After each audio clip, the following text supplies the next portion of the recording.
Hi అండి. నమస్తే. నేను మీ అనురాధ. అందరెలా ఉన్నారు? నేను బావున్నాను. మీరు కూడా బావుండాలని మనస్ఫూర్తిగా కోరుకుంటున్నాను. ఎండలొచ్చేసినియి. ఈ ఎండాకాలం అందరూ కారాలు, పచ్చళ్ళతో హడావుడిగా ఉండుంటారు గదా!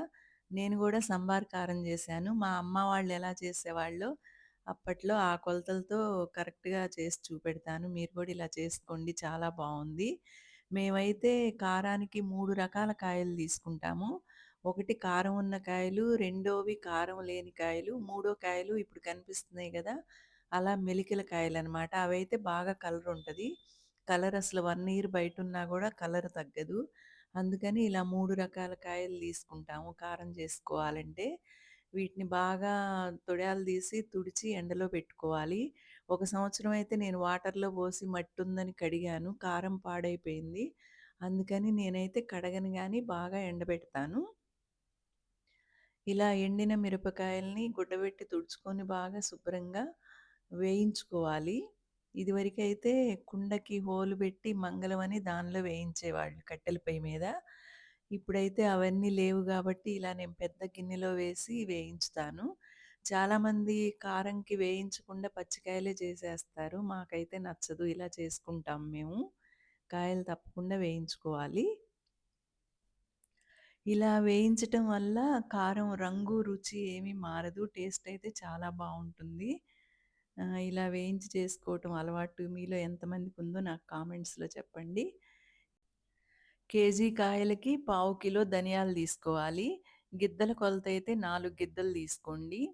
నేను 3 అరలు కాయలు ఎండుమిరపకాయలు కాబట్టి కొంచెం ధనియాలు ఎక్కువేసుకుంటున్నాను ఆ కొలతను బట్టి. నేను మీకు కిలో కాయలకే కొలత చెప్పాననమాట. 4 గిద్దలు వేసుకోండి. పావు కిలో. ఇవి మాడకుండా, రంగు నల్లగా అవ్వకుండా అలాగా చక్కగా సిమ్‌లో పెట్టి వేయించుకోవాలి. ఏదైనా ఈ ధనియాలు, జీలకర్రలు వేయించుకోవటంలోనే కారం టేస్ట్ ఉంటుంది. మాడితే అసలు బావుండదు. జీలకర్ర గూడా 200 గ్రాములు తీసుకోవాలి. అంటే గిద్దన్నరనమాట. జీలకర్ర గూడా మాడిపోకుండా సిమ్‌లో పెట్టి వేయించుకోవాలి. ఇది గూడా వేయించి పక్కన బెట్టుకున్న తర్వాత, ఇప్పుడు మెంతులు తీసుకోవాలి. మెంతులు గూడా నేను 60 గ్రాములు, 65 గ్రాముల దాకా తీసుకున్నాను. గిద్ద కంటే కొంచెం ఎక్కువేసుకోవాలి.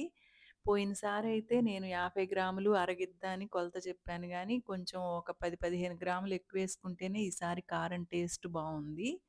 ఈ మెంతులు గూడా గోల్డెన్ కలర్ వచ్చే వరకు వేయించుకోవాలి.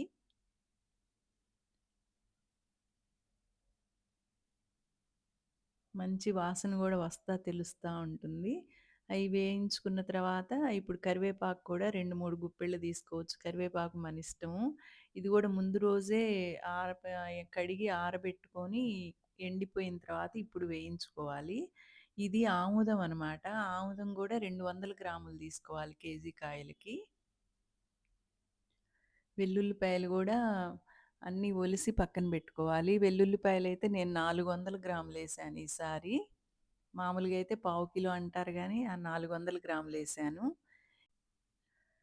ఈ రాతి ఉప్పే వాడాలి కారంకి. ఇదైతేనే బావుంటది. సాల్ట్ వేసుకోగూడదు. 3 గిద్దలు వేసుకోవాలి. గ్రాముల్లో వచ్చి 350 నుంచి 375 గ్రాముల వరకు వేసుకోవాలి కేజీకి. నేను కొలుసుకున్న తర్వాత మిక్సీ పట్టాను ఉప్పుని. పోయినసారయితే ఉప్పు వేయించుతాం గదా! అవన్నీ చిన్న చిన్న క్రిస్టల్స్ లాగా అయినవి. రోట్లో మెదగలేదు ఆమెకి. ఉప్పు తగులుతా ఉంది కారంలో. అందుకని ఈసారి నేను ఇంట్లోనే మిక్సీ పట్టుకొని తర్వాత వేయించుకున్నాననమాట. కొలతయితే మాత్రం 3 గిద్దలు ఉప్పు, 375 గ్రాముల వరకి వేసుకోవచ్చు. నేనిలా మిక్సీ పట్టుకొని వేయించుకున్నాననమాట. ఇంకిప్పుడైతే ఉప్పు కళ్ళు తగులుతాయని అలా ఏం అనిపిచ్చదు. ఇవన్నీ పనయిపోయిన తర్వాత పొద్దుటిపూట వేయించుకుంటాం గదా! ఇవన్నీ ఎండలో బెట్టుకోవాలి. ఉప్పు విడిగా కవర్‌లో పోసుకోవాలి. వెల్లుల్లిపాయలు విడిగా కవర్‌లో పోసుకోవాలి. కరివేపాకు గూడా విడిగా కవర్‌లో పోసుకోవాలి.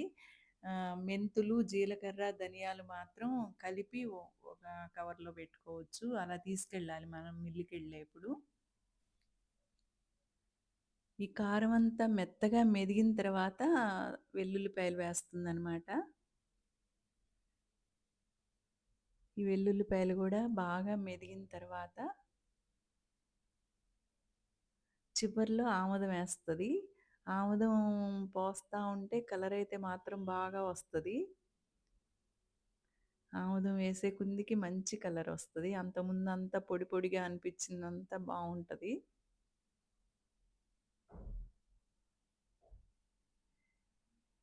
మొత్తం గుమగుమ వాసనొస్తా ఉంటుంది. ఈ కారం మిల్లు దగ్గర మాత్రం ఈ సీజనంతా. ఇలా వేయించి ఇంటికి తెచ్చుకున్న తర్వాత ఒక 3, 4 గంటల తర్వాత మనం ఒక గిన్నెలో వేసి మొత్తం చేత్తో కలుపుకోవాలి. ఉండలు లేకుండా కలుపుకొని గాజు సీసాలో గానీ అలా స్టోర్ చేసుకోవచ్చు. 1 ఇయర్ నిలవుంటుంది. నేనైతే జిప్‌లాక్‌లో వేసి ఫ్రీజర్‌లో గూడా పెడతాను. ఈ వీడియో మీకు నచ్చినట్లయితే ప్లీజ్ లైక్ చేయండి, షేర్ చేయండి. అలాగే కొత్త వాళ్ళు గూడా సబ్స్క్రైబ్ చేసుకోండి. Thank you for watching. Bye.